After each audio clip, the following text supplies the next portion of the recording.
Hi! Happy Sunday! Blessed Sunday! So, ano ang vlog ng bruha ngayong Sunday? Well, it's about yung Christmas decor. Okay, so ngayon pa lang, nag-iisip na ako ng i-decorate kong mga kung anik-anik dito sa munting bahay ko. Naalala ko, meron akong candle holders na ewan ko kung anong taon ko nabili to. So, ayan, oh. Ang galing ko talaga pagdating sa storage. Okay, parang mainit. I-ano ko muna itong buko, tali.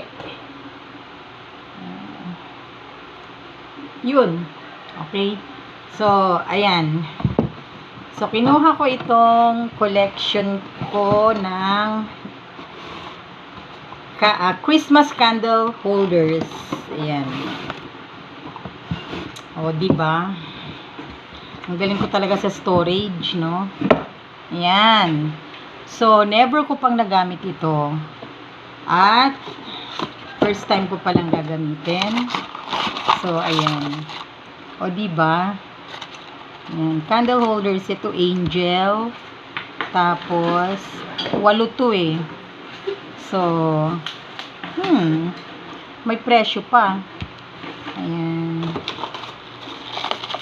Okay. Yan. Nako, ito. Parang medyo may ano na siya. Crack. Ito, reindeer. Tapos, so, pare-pareho lang to. Siguro ito red or white. Tapos, red or white. Ito. Ito naman, Christmas tree. Ayan. So, wow. Christmas tree. Ayan. Asan yung red? Siguro ito yung red. Ay, puti din. So, sige, dyan ka.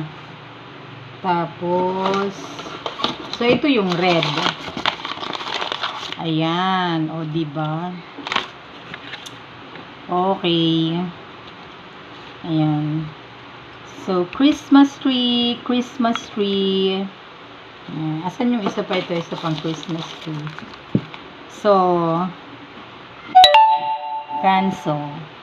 Cut ko lang muna dito. Mamaya lalagyan ko ng kandila. Either yung real tea candles or yung digital candles na iba't ibang kulay.